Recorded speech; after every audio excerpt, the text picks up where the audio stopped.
So,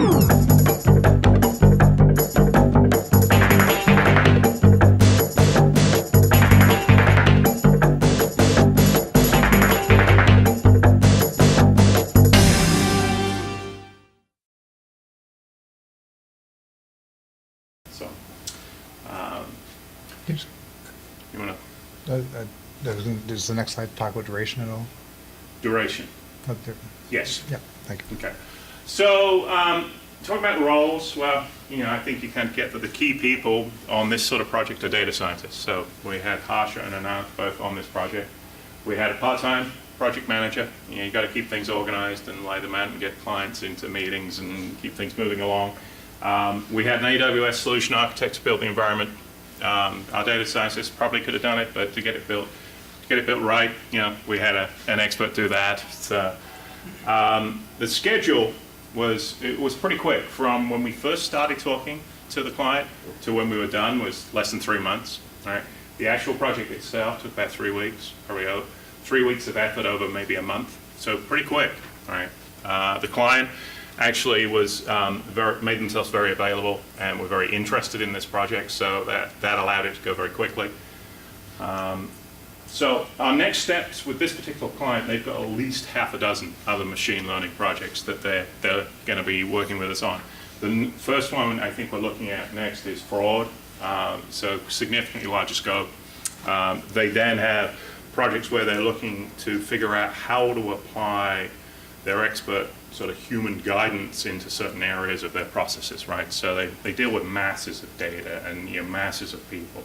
How do you get guidance and your expertise into the right cases and situations? Well, machine learning can really help with that.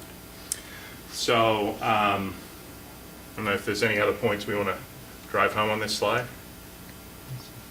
Good, I didn't miss anything. So, okay, now we'll move into our panel discussion. So I'm going to give you guys a chance to think about some questions you might want to ask John and Harsha, but to kind of cue them up, I've got a question or two I'll start them with. Maybe just, and I know you covered this, but just for the audience's benefit, if you were to summarize the key ingredients of a successful machine learning predictive analytics project, what would those be? Let me start, and then Harsha can kind of correct me where I'm wrong. You got to have a client that is, like most projects, committed and involved. You got to have the data, right? None of this can work if you don't have the data. So if the client's not collecting the data, you can have all the best intentions and understand the problem that you want to solve, but you're not going to be able to do it. You got to have data scientists who are skillful, at talking with the client to understand their needs, to understand the problems you're trying to solve. So then, they can learn about the data quickly and understand the right tools to apply. And then you've got to have the expertise with the tools themselves. So it's kind of, that business understanding, the understanding of the data, and then the understanding of the tools. So, Harsha, anything you would add? Yeah. So I think we should go back to that slide. Sure. With, let me see. I got it. That's right. Out of the way. Come on. That one, right? Yeah, this one. Process. The process. So I think we divide it, we're not going to go over all of the steps again, but you can divide it into the top two is more business related. Then next is the bread and butter is the technical stuff. Then how you deploy in production and future opportunities.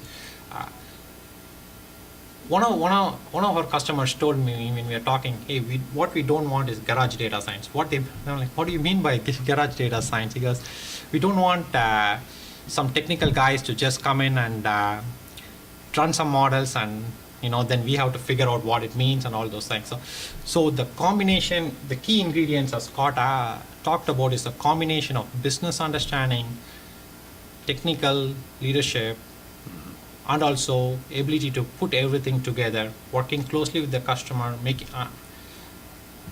completing the loop of making sure we are really answering the questions that were asked in the first place, not letting them, not doing some just the technical work. I'm not understating it, it's important, but not doing just that and letting others figure out what it means. I think that's critical. So that's a good segue into a question I want to ask. So what are the differentiators of an effective data scientist or an effective lead on a machine learning predictive analytics project for the people involved in that work? Yeah. So one of the key differentiators is what we talk about we call it foundations of data science. And John touched on this briefly. It's not software is a key ingredient to do this work, but even more important is the data, understanding of the data, and having the experience of working with data is critical. I'll tell a quick story. I started, my first job was at Intel in 2000, and 2 months into the job, one day my manager is talking to me. He goes, there are 3 parts to your job: data collection, data crunching, data analysis. And then he goes, the first 2, I'll get these high school kids. Intel is right opposite Folsom High. He goes, I'll get these high school kids, I'll train them for 6 months, they'll do it. At this point, I'm like, oh, okay, what am I going to do? Should I start looking for a new job? Then he goes, data analysis is what we pay you for. Mm-hmm. But it's going to take you many years before you are good at it. This was back in 2000 when big data was not even popular. After many years, I agree that's true. And this is what we call the foundation of the data science. And to some degree, this is one of the core reasons we believe we could differentiate and add more value, and what even prompted us to go start our own company. Great. Along with, the software part is important, but what I was trying to get at is there are a lot of practitioners into data science because the field has been exploding. They've been coming predominantly from just a software background without the data background, and I think the combination is needed to be successful. Anything you'd add to that, John? Sorry, what was the question again?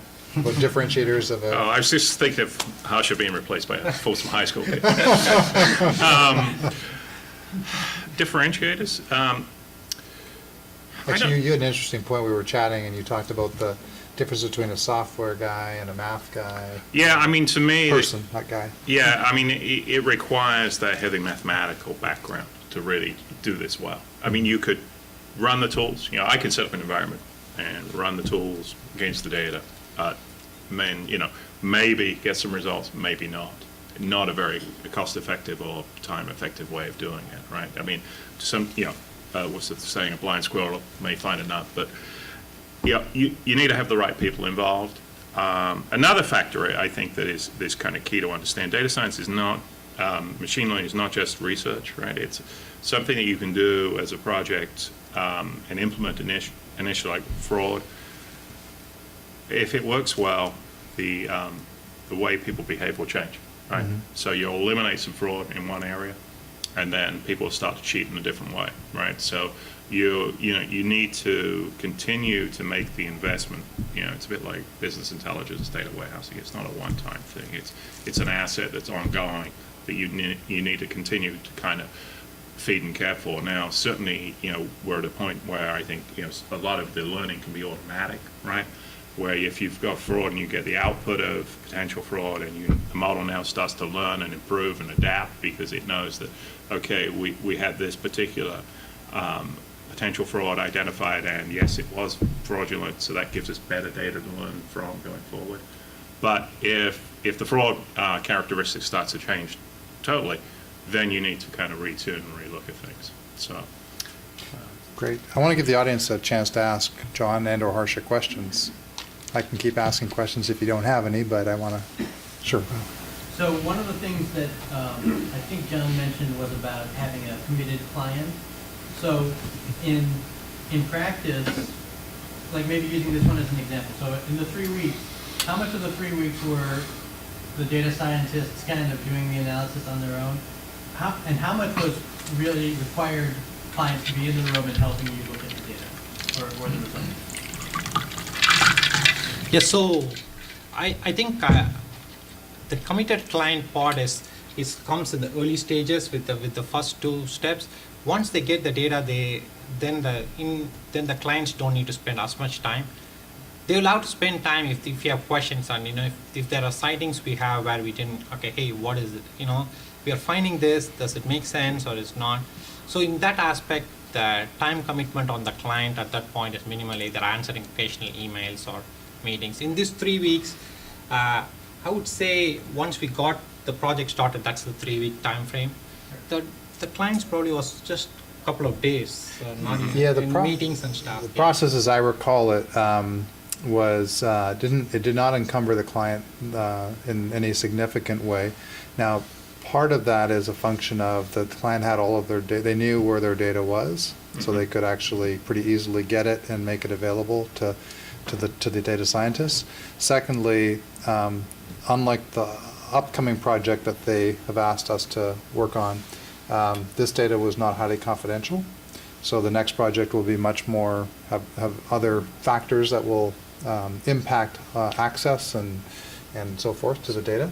Right? Yeah, and I think, we showed having a project manager on this, which you certainly could have chosen to do this without a project manager, but the advantage of that was in the sort of the 2-month lead up before the project started, we'd gone over with the client kind of how the project was going to go, kind of set their expectations, gone through the steps, and told them that if we're going to get this done, within this time frame, we're going to need your availability at certain spots. So, it as cool and trendy as this technology is, it's still kind of a project, right? You've got to manage it. It's somewhat agile-like in that we did sort of 3 iterations or 3 sprints within this, where we showed them some results, pulled them in, and went and tuned some more.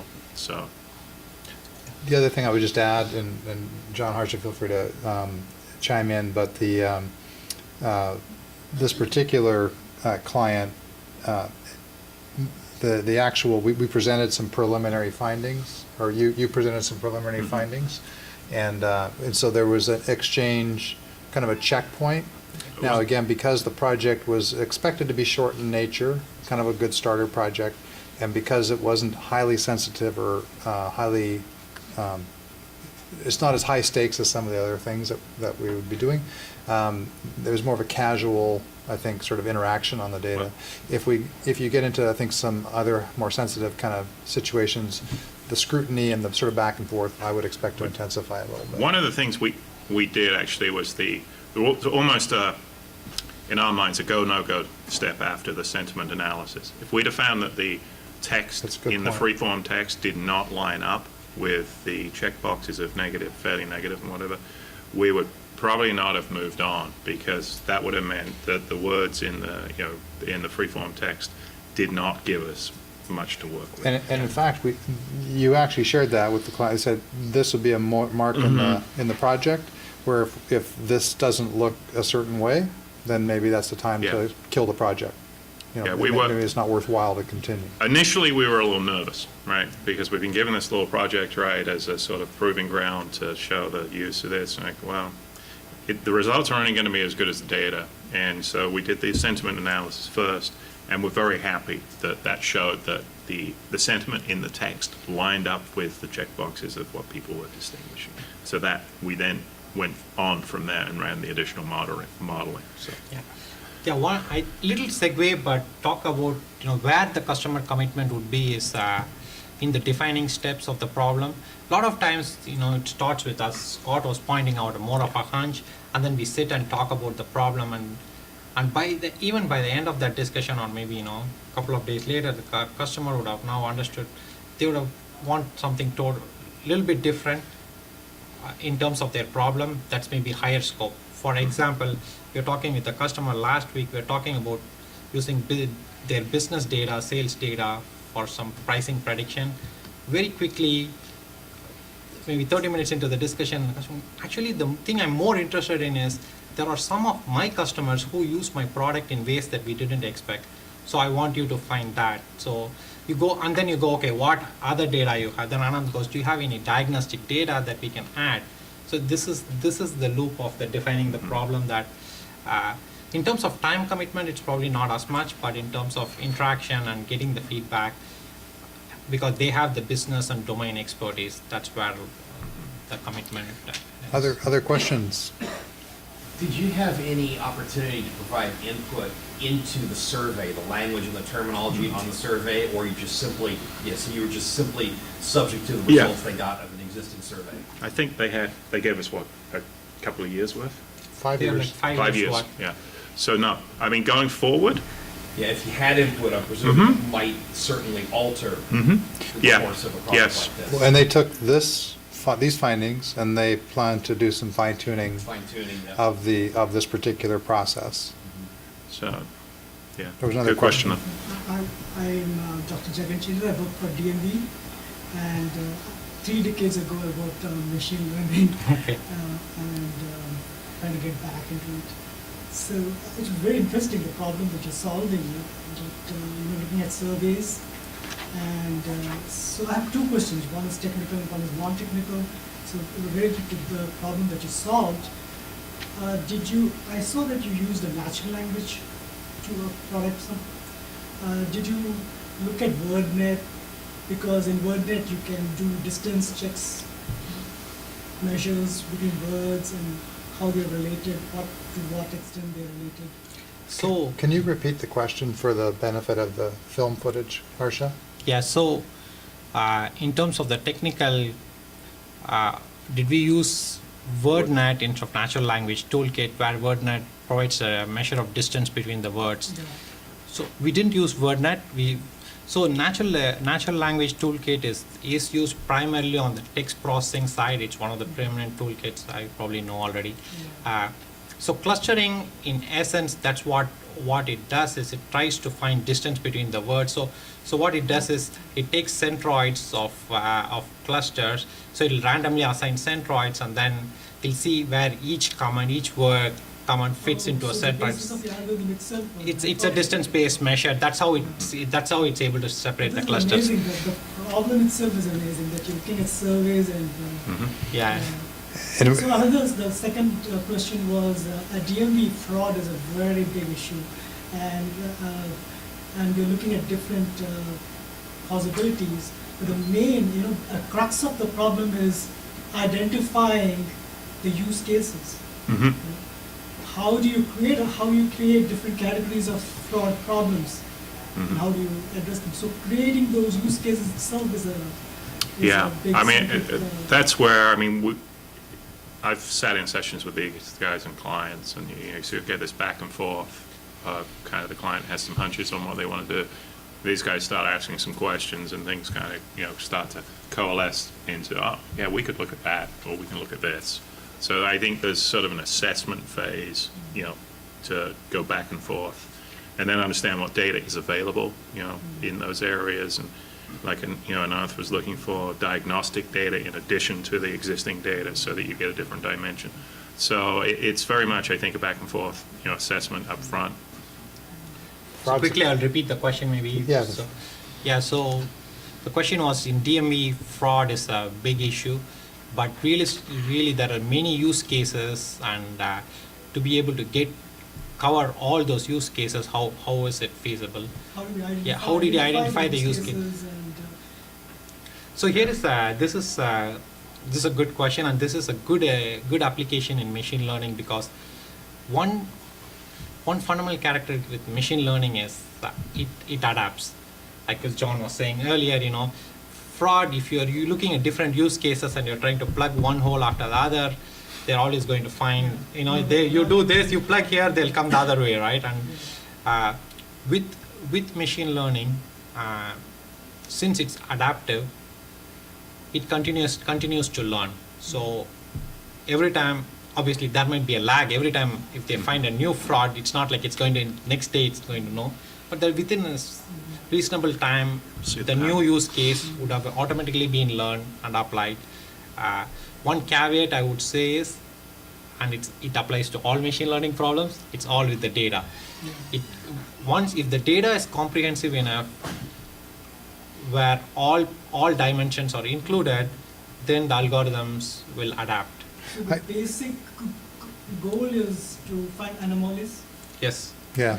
In The basic goal is to find Uh, anomalies. Yes, Find yes. anomalies, yes. Yeah. And I think when you're talking about fraud, understanding the problem or what's happening leads you through a whole series that process of kind of going through, you get closer and closer and closer to the data that you want to study.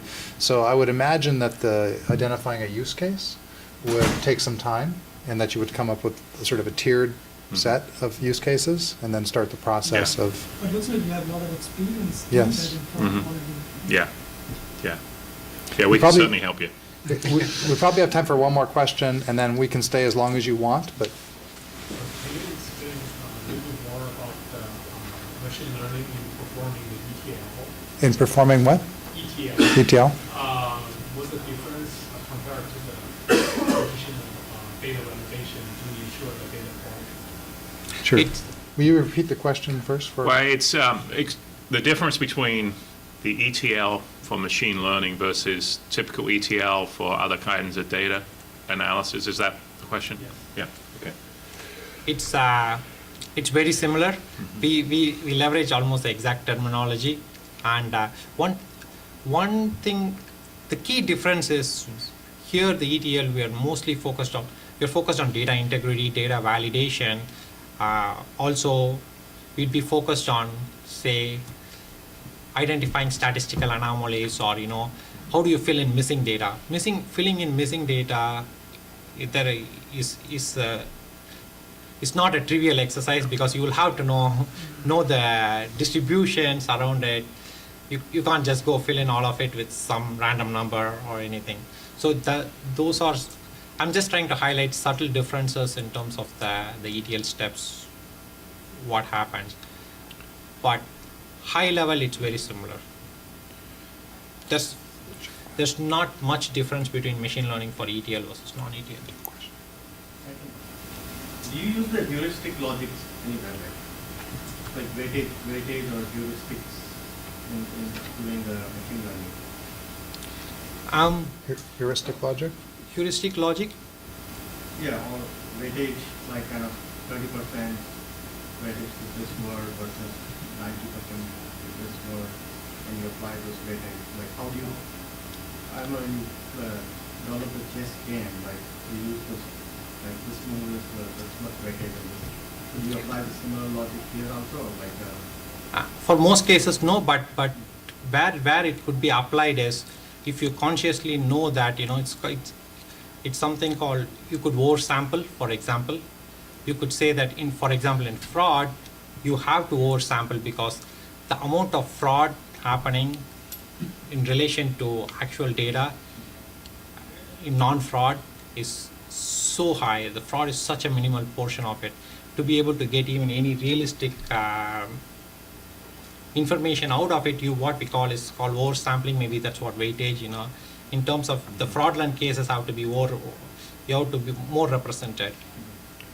As an example, but there are specific cases where I could see where weightage might be beneficial. It really depends on the problem.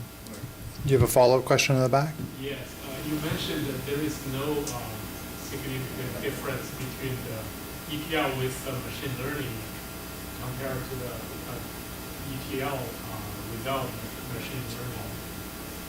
Did I catch it correct? It's I would say ETL. Yes, I don't think what's that's. the benefits of the machine learning from the ETL. Yeah, so ETL is, I would say, is a step before we can run the machine learning algorithms. So we do ETL to get the data into a form that can be consumed by the machine learning models. So in this example of text, that process of converting text to numbers, you could call it as an ETL step, because you're transforming the data into numbers from a textual data. So you almost see it as there is no ETL with and without machine learning. It's ETL and then the machine learning. On that note, what I'm going to say to wrap, and then we'll stay, as I said, as long as you want, if you want to come up and ask questions. First of all, this client that this example was shared from, the story may resonate with some of you who are in government. It can be difficult these days. First of all, it can be desirable to want to do this kind of work. I imagine in DMV you have a lot of need for this kind of work. It's difficult often in government to attract and retain great data scientists. They're very difficult to find. This client ran into the same issue. They had one and they lost that person. But what they found is that working with a partner who has the capacity to bring some of the world's best data scientists to bear as they need, right? It's sort of been actually an unexpected bonus for them because they've got all the capacity they need. They can assign a project when they want, and otherwise they don't have to have a project running. So I share that because some of you may find yourselves in that same boat as those folks. And we have CMASs and all the contract vehicles, so you can easily take advantage of that if you were so inclined. With that, I want to say thank you to Harsha and Ananth for joining us, and John Gray from Infiniti. If we could give them a round of applause, and we'll stay around. Thank you.